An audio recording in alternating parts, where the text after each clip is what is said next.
ये आपके इसे क्या कहते हैं, हम मकतब साथी भी हैं, यही ये पढ़ते रहे हैं।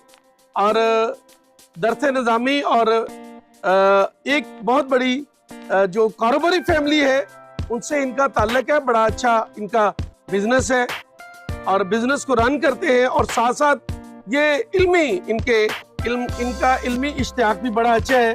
पिछले दिनों जब मुझे मुलाकात हुई तो उन्होंने मुझे बताया, तो मैंने कहा कि बेटा फिर तो ये अब हम बाप बेटे की उस्ताद शागिर्दगी दोनों यहाँ से मिल गई, दिलचस्पियाँ मिल गई। तो दोस्ती हमेशा दिलचस्पियों की बुनियाद पे होती है ना। वहाँ भी दिलचस्पी, आपको भी कबूतर रखने का शौक था, मुझे भी कबूतर रखने का दोस्त था शौक है। तो ये कबूतर रखना आपको बुला देता है, दोस्त बना देता है। आपको भी किताबें पढ़ने का शौक था, मुझे भी किताबें पढ़ने का शौक था। आपको भी सीखने का शौक था, मुझे सिखाने का शौक था। इस तरह हमारी आपस में दोस्तियां, ताल्लुक और रिश्ते नाते बनते रहते हैं। तो मैं इससे आगे दावत देता हूँ खजैर अहमद को कि वो आएंगे।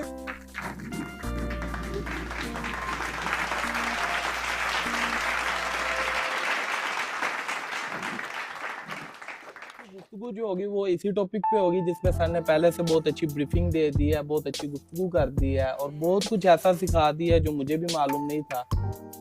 तो हम इसका आगाज कुछ एक्टिविटी से करेंगे और इस गुफ्तगू के अंदर भी 1-2 मरतबा एक्टिविटी करेंगे ताकि हम इससे कुछ लर्न कर सकें, इसको अपनी लाइफ में इम्प्लीमेंट कर सकें। बेसिकली सीखने और सिखाने का जो काम है वो इम्प्लीमेंट से शुरू होता है। जब तक हम उसको अपनी लाइफ में इम्प्लीमेंट करते हैं तो फिर हमारी सेल्फ इम्प्रूवमेंट होती है। ये जो लफ्ज़ है एजेंसी या ये जो सब्जेक्ट है लीडरशिप, या सर जिस चीज़ की तरफ आपको रागिब करना चाह रहे हैं वो दरअसल एक सब्जेक्ट का नाम है, इसे कहते हैं सेल्फ इम्प्रूवमेंट, सेल्फ ग्रोथ।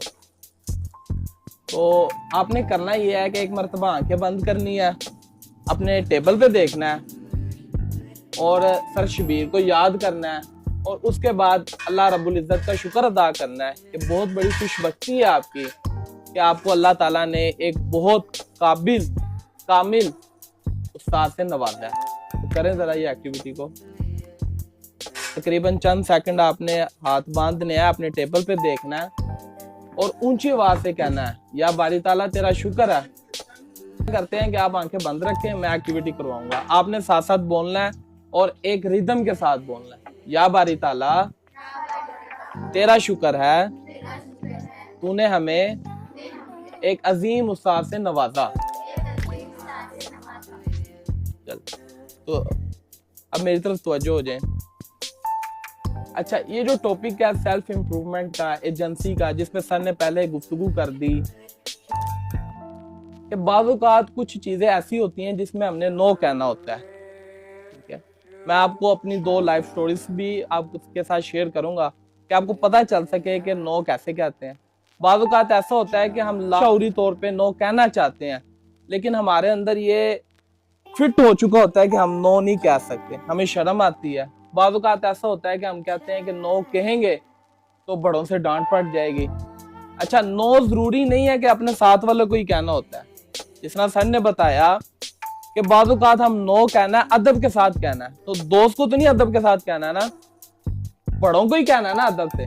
दोस्त के साथ तो बंदा आम मज़ाक में भी गुफ्तगू कर सकता है। एक मरतबा ऐसा हुआ कि मुझे ये एजाज़ हासिल है कि मैंने 6th और 7th क्लास यहाँ पे पढ़ी, तो तब भी सर इसी तरह हमें मोटिवेट करते थे, बड़ी दिलचस्पी थी। पहले सर के हम शागिर्द थे, उसके बाद जो ताल्लुक बना सीखने और सिखाने का, तो सर ने हमें एक दोस्ती की दावत दे दी। अब हम सर के दोस्त भी हैं और तालिब इल्म। एक ऐसी सिचुएशन लिखें जब आपका दिल किया है कि आप किसी को ना कहें लेकिन आपसे कहा नहीं गया। कोई भी लिखें, आपके पास सिर्फ 1-2 मिनट है, लिखें जल्दी से। सोचें, पास्ट में हो सकती है, प्रेजेंट में हो सकती है, कुछ भी हो सकता है। मिसाल के तौर पे मैं आपको मिसाल देता हूँ कि आपका दिल किया है कि आज आपने ये ड्रेसिंग नहीं करनी, ठीक है, तो आपकी वालिदा ने कहा नहीं यही ड्रेस पहनना है। आपका दिल किया है कि आज आपने ज्यादा पढ़ना है, तो आपके वालिदा ने कहा नहीं बेटा सो जाओ। आपका दिल किया सुबह जल्दी उठना है, तो उन्होंने कहा नहीं सुबह जल्दी नहीं उठना, लेट उठना। आपका दिल किया खेलने जाने को, तो उन्होंने कहा नहीं जाना। आपका दिल किया कि मैंने ये खाना है, तो उन्होंने कहा नहीं खाना। ये सिचुएशन है समझाने के लिए, लिखें जरा। एक हो सकती है, दो हो सकती है, तीन हो सकती है। जब आपका दिल किया हो आगे से नो कहा कहने का, लेकिन कहा नहीं। अच्छा ये भी हो सकता है कि आपने जो है स्कूल से छुट्टी करनी हो, आपने कहा हो आज स्कूल नहीं जाना, नहीं आज नहीं जाना, तो आपके वालिदैन कहें चल स्कूल है, वो भी लिखें। कोई भी है,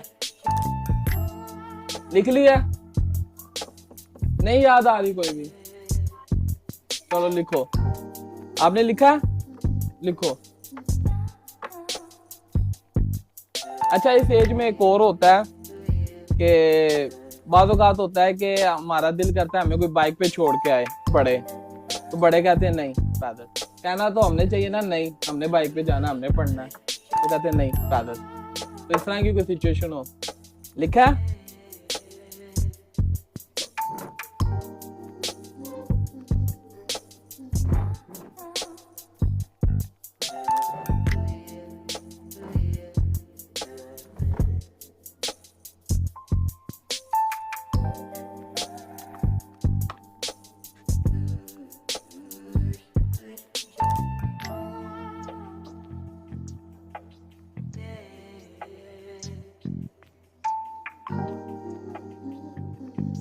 हम पहले आ जाते हैं क्लास में, तो आगे कहते हैं हमने आगे बैठना है, या बाद में आने वाला कहता है मैंने भी आगे बैठना है। एक को तो नो कहना है ना, नहीं आप पीछे चले हैं, लिखे जरा। तो इस तरह की हो सकती है।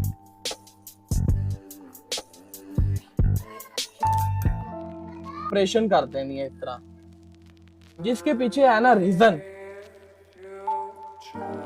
कोई भी, ठीक है, और जिसके पीछे रीजन नहीं है उसको अलहदा कर दो। मिसाल के तौर पे आपने कहा कि मैंने आज नाश्ता नहीं करके जाना, कोई रीजन नहीं है इसके पीछे, नाश्ता क्यों नहीं करना।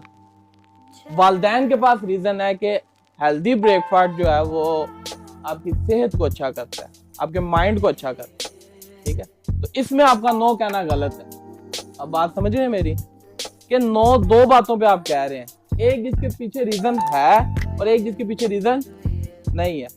मिसाल के तौर पे आप कहते हैं कि हमने यूनिफॉर्म पहन के नहीं जाना, ठीक है, तो इसके पीछे कोई रीजन नहीं है, इसमें क्या आप रॉन्ग है। ये एक्टिविटी समझ आ गई है कि बाज़ औक़ात ऐसी भी जगह पे हम नो कह देते हैं जो वाकई ही बदतमीजी हो जाती है, जो वाकई ही नाफरमानी हो जाती है। तो इस चीज का आपने ख्याल करना है कि किसके पीछे रीजन है, किसके पीछे रीजन नहीं। अब लेट्स सपोज आपने ब्लैक कलर का सूट नहीं पहनना, ठीक है, अगर इसके पीछे रीजन है नहीं पहनने की, कि साथ वाले ने भी ब्लैक सूट पहना है, ठीक है, तो सेम हो जाएगा, इसलिए नहीं पहन। अच्छा ये तो थी एक लाइफ एग्जांपल के तौर पे। अगर इसको एजुकेशन पे देखें, अभी जब बड़े होंगे, अल्लाह ताला आपको तरक्की दे, तो आपके पास बहुत से चॉइसेस होंगे।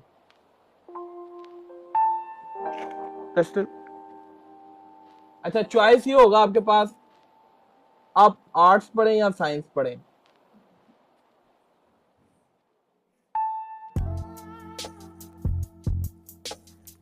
यहाँ पे बहुत गलती हुई है। अगर मैं अपनी मिसाल दूं तो मेरे जितने क्लास फेलो थे, मैं बताते खुद भी इस स्टेज पे आगे परेशान रहा कि कौन से सब्जेक्ट को चूज करूं, आर्ट्स को या साइंस को, क्योंकि ना मेरे पास आर्ट्स की रीजन थी ना मेरे पास साइंस की रीजन थी। अगर मैं आर्ट्स पढ़ रहा हूं तो क्यों पढ़ रहा हूं, साइंस पढ़ रहा हूं तो क्यों पढ़ रहा हूं। लेकिन अल्लाह का करम हुआ, जब मुझे रीजन मिली तो मैंने इन दोनों को ही नहीं पढ़ा, मैं इस्लामिक स्टडीज पे चला गया।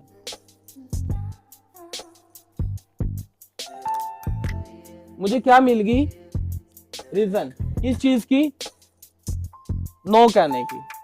बात समझ रहे हैं, मुझे क्या चीज मिल गई, रीजन मिल गई, क्या कहने की, किसको, आर्ट्स को, और मैंने फिर नो कहा। अगर मैं इसको नो कह देता तो अंदर से मैं अंदरूनी तहफ़्फ़ुज़ नहीं होगा।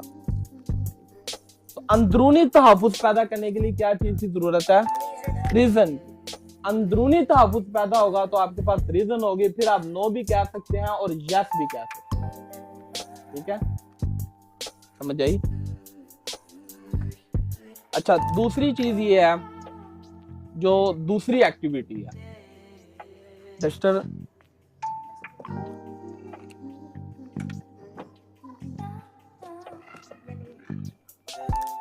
फैसले में क्या क्या है? कैरियर,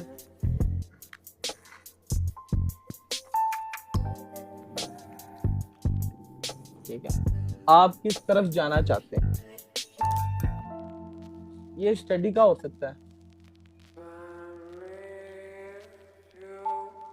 स्टडी बेस पे फैसला हो सकता है आपका, ये आपका फैसला हो सकता है, इन्वायरमेंट पे फैसला हो सकता है, ठीक है, आपकी एज में ये फैसला हो सकता है टाइम का, कौन सा टाइम आपने किसको देना है, ठीक है,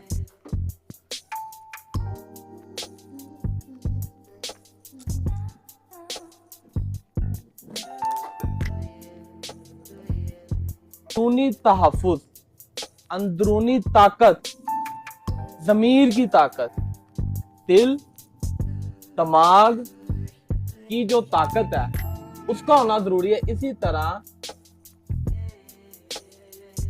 कोई भी फैसला लेने के लिए किन चीजों का होना जरूरी है? नंबर 1, खौफ। आपको खौफ नहीं, आपको सोचें। अच्छा, ऐसा भी हो सकता है कि वो टाइम आपका खुद मैनेज कर दें, कि आज आपने संडे का दिन है, छुट्टी, आप कह रहे हैं हमने फूफो घर जाना है, मामी घर जाना है, वो कह नहीं जाना। ऐसा भी हो सकता है कि आपके पास कोई रीजन नहीं है, बेयकीनी है, आप खौफ में है, तो फैसला कौन लेगा? वो आपका जो है पढ़ने का वक्त, आप सोचते हैं पढ़े ना पढ़े, वो कहता है, आपका दोस्त आके कहता है नहीं पढ़ना, चल खेलें चलिए, ठीक है। वो ऐसा भी हो सकता है आप पढ़ने लगे, आपको घर से काम मिल गया है कि ये काम करना है, तो आप वो उसमें लग जाते हैं, आप सोच रहे होते हैं। लेकिन अगर आपके पास एक रीजन होगी, आपके पास खौफ नहीं होगा, तो आप क्या करेंगे? एक राइट रीजन के साथ अपना काम शुरू कर देंगे।